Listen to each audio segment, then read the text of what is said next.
Us now is BYU basketball radio analyst, former Cougar hoopster, and the Perry Mason of the Beehive State. Mark Durrant joins us on the Deseret First Credit Union hotline via Zoom. Mark, when does the next episode of your courtroom reality show come out? My reality show would be very boring. I tell you what, I'm a transactional attorney. So if you want a reality show of me writing leases all day, let's do it. Were you a better basketball player, analyst, or lawyer? Sadly, I'm pretty average at all of those things, but I guess it's good to be average at a lot of different things. But I was, I guess the thing that is the common thread of all of those is I'm kind of a role player. I'm a role player. I set screens for Russell Larson, then I set screens for Greg Wrubell and try and make him better, which is hard. And now I just try and play a role in transactions for my clients and make sure I don't mess up and have the coach get mad at me. That makes sense. It's a great philosophy, and you've built a wonderful living on that, Mark.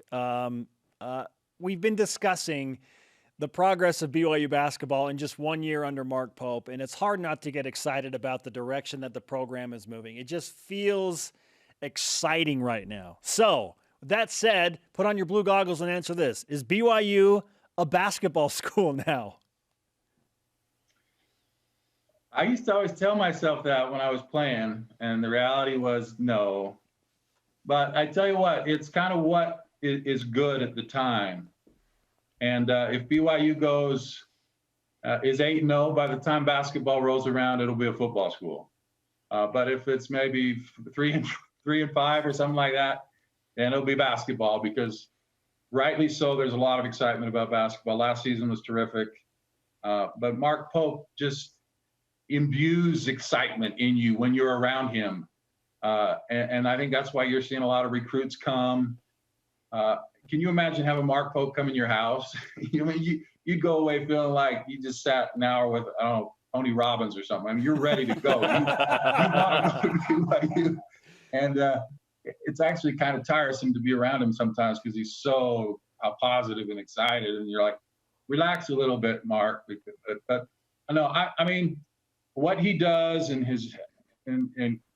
Chris Burgess and Cody Feger and those guys, I mean, and they work so hard, and it's a great team. And every recruit or transfer that comes up, they're working on him, see how he can fit in. And you just to be successful in that market, you have to be so aggressive. And yeah, you're going to miss out on some guys, and they have, but they're in the conversation, and they've got some really good players. And so, I mean, why not be excited? Why not BYU be a basketball school? Why not be a top 10 basketball team and go in the later rounds of the NCAA tournament? I mean, obviously the reality is you got to go do it, but it's easy to talk about it because of what Mark Pope has brought to the table. It feels like we graduated from a show me stage with BYU Hoops, after not making the NIT and not making the NCAA tournament 4 years in a row. They were going to make it, of course, last year. To this, okay, we believe in what you are offering, you being Mark Pope and this coaching staff. So I guess what do you believe about this group of guys that is sort of a hodgepodge of transfers and in freshmen and guys in the program and whatnot? What do you think they can do? What are you expecting? What are you feeling? Well, it's weird, Jarom, that we're talking about NCAA tournaments because you lost, Toulson and Haas and Yogi Childs and Dalton Nixon. I mean, that's like, listen, it's not easy to replace those guys. It's like trying to replace you and Spencer. Spencer would be kind of easy to replace, but you just don't bring in guys off the street and they're doing it. But what I like about transfers is you have a track record, and as good as recruits are, freshmen coming in, 4- 5-star type guys, you really don't know how they'll perform in major college basketball because it's a huge leap. And you've got guys coming in that I think can make that leap. Caleb and Hunter, and those, because those guys have big college bodies, right? College bodies. And my problem coming in was I had a high school body. And so even if you're mentally ready to go, sometimes it's hard to make that transition physically. You got guys coming in that can do that. But then you got the transfers that you know how they perform. Averett and Harms, Spencer, Gideon George. Those guys have shown on that type of level of competition where they've been successful. And athletically, they're as good as you get. And, that's always been the knock on BYU. I was the exception. I was super athletic, right? I was one of the first to ever be really, really athletic at BYU. But you've got all these guys coming in, are super athletic. And so, I mean, it's exciting. And part of the reason you can have confidence after losing all those guys is because you've seen what these other guys can do at a high level and know that they can come in and contribute. Mark Durrant with us on BYU Sports Nation. Mark, we put together a collective starting five on the show yesterday, and we feel like Matt Harms, Richard Harward, Connor Harding, and then the ABBA backcourt of Alex Barcelo and Brandon Averett are going to be the guys. You on board with that, by the way? Yeah. That nickname? Yeah. Are you cool with ABBA? Listen, as long as they bring the money, that's what I want to see.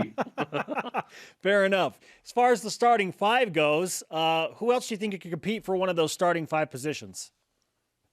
Well, that's the great thing. I mean, because you lost those guys, it's exciting for everyone on the team because they know there's spots. A lot of times you come in, there's not spots. And even if you play well, you got a senior that's good, it's going to play the minutes. But I think that'll be a great motivating factor for these guys and great competition to get better. But, I think everybody can contribute. I think this is a 9-10 deep team, and that's going to help them. And I was thinking to myself, you got about 35 feet of big guys. Seriously? I mean, that's crazy. And I love it. I love 7-footers. And, you look at Harms and those guys. The first thing you ask yourself when you have a 7-footer is, can he walk?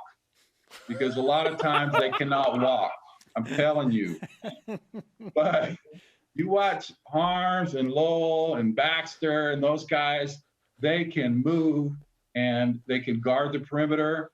They're fast. They can shoot the three.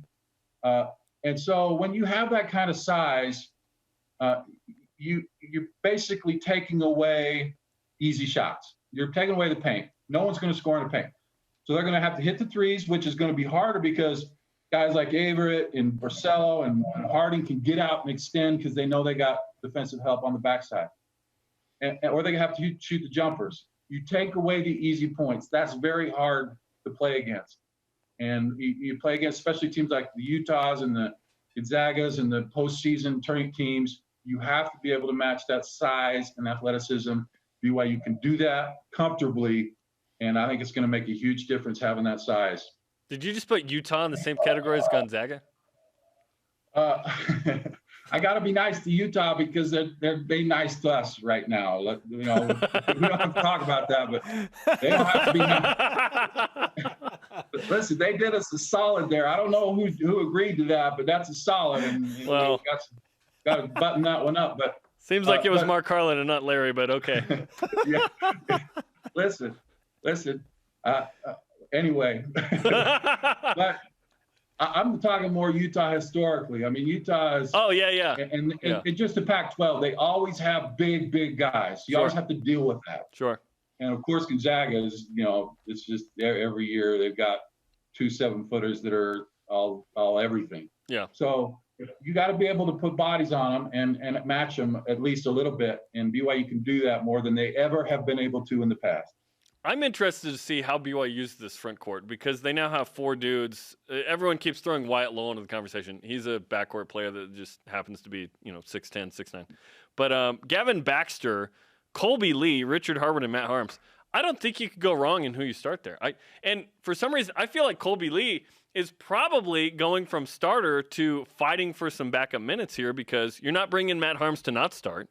Richard Harward, the coaches rave about him. And then Gavin Baxter is one of the most athletic players in BYU history. So for Colby Lee, that's going to be interesting. But I don't think BYU has a wrong choice here with those 4 guys. No, they're interchangeable in a lot of ways. So you can run them, and they're not going to get tired, and they're going to be fresh and active. And listen, Colby Lee, what a great story he was. Because sorry, Colby, at the beginning of last year, I just didn't, you didn't have Yoli. I'm like, we are in serious trouble, and Colby was the man. And if he can continue that progression, he's never going to be as athletic as Gavin or some of those guys, but he is so solid.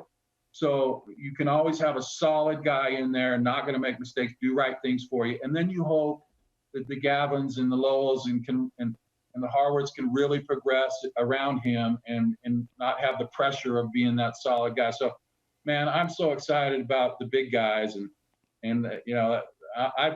Coach Rose used to get mad at me. He'd say, you only want me to recruit 7-footers.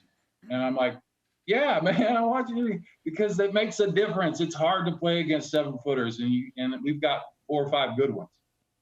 Mark Durrant with us on BYU Sports Nation. Let's finish with this and talk about the newest guy, Brandon Averett. What do you think he brings to BYU basketball specifically, knowing what you know about BA?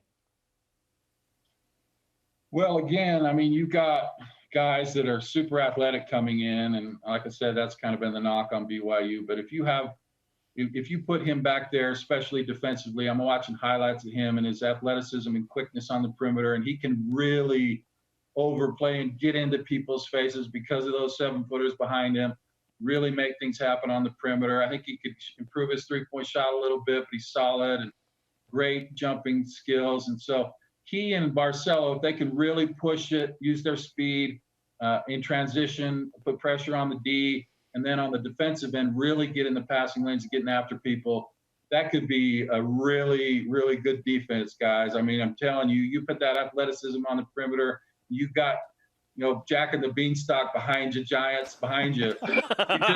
You just let it go, man. You just get after it. And you don't get worried about getting beat. Who cares if you get beat? And you have that kind of athleticism with the guy like Averett, who's a senior. And, you got to bring in some experience and senior guys, and he'll be a leader. I love it. Mark, you're a class act, man. One of our favorites. We appreciate the time as always. And even if you want to take digs at me, you know what? I embrace it because the love is real. Spencer, man, nobody loves you more than I do. You're my hero. I love you, man. Appreciate that, man. Thanks for the time. Even though you didn't know my number, 25. And don't ever do that Dickie V impression again when I'm watching. Fair enough. That's a deal, my friend. We'll talk to you again soon. All right. Thanks, guys. Mark Durrant on the Deseret First Credit Union Hotline. Deseret First, you know why, we show how.